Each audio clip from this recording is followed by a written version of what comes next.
নমস্কার বন্ধুরা, আমি আপনাদের অ্যাস্ট্রো ফ্রেন্ড ডক্টর.শ্রী সুব্রত আচার্য, আর আপনারা দেখছেন আমার YouTube channel Shri Subrata astrological consultancy. আজ এই ভিডিওতে আপনাদের সঙ্গে আলোচনা করব 26শে জানুয়ারি 2023 বৃহস্পতিবারের রাশিফল। বৃহস্পতিবার মানে দেবগুরু বৃহস্পতি এবং সেই সাথে ভগবান বিষ্ণু এবং মাতা লক্ষ্মীর অত্যন্ত প্রিয়বার। তাই দিনের শুরুতেই আপনারা অবশ্যই ভগবান বিষ্ণু এবং মাতা লক্ষ্মীর উদ্দেশ্যে প্রণাম নিবেদন করুন এবং সেই সাথে ওম নমো ভগবতে বাসুদেবায় এই বিশেষ মন্ত্র জপ করুন। অত্যন্ত শুভ ফল আপনারা পাবেন। সেই সাথে কমেন্টস বক্সে অবশ্যই জয় শ্রীকৃষ্ণ কথাটি লিখুন। রাশিফল শুরু করার আগে আপনাদের সঙ্গে আলোচনা করব এদিনের পঞ্চাঙ্গের বিষয়। সূর্যোদয় ঘটবে সকাল 6টা 18 মিনিট, সূর্যাস্ত সন্ধ্যা 5টা 21 মিনিট। তিথিতে পঞ্চমী তিথি এবং সেই সাথে শ্রী পঞ্চমী অর্থাৎ সরস্বতী পূজা, এবং তা থাকবে সকাল 10টা 28 মিনিট পর্যন্ত। তারপরেই ষষ্ঠী তিথি শুরু হচ্ছে। এদিন উত্তর ভদ্রাপদ নক্ষত্রে চন্দ্রদেব গোচর করবে সন্ধ্যা 6টা 57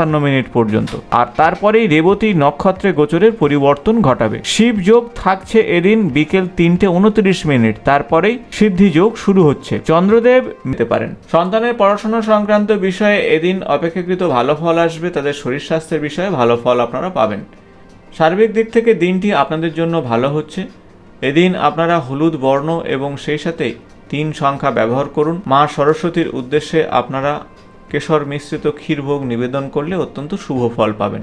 ভিডিও ভালো লাগলে বন্ধুদের সঙ্গে শেয়ার করুন। নিয়মিত আমার চ্যানেলের আপডেট পেতে চ্যানেলটি সাবস্ক্রাইব করে পাশে থাকা বেল বটনটি প্রেস করুন। আজ এই পর্যন্ত, নমস্কার।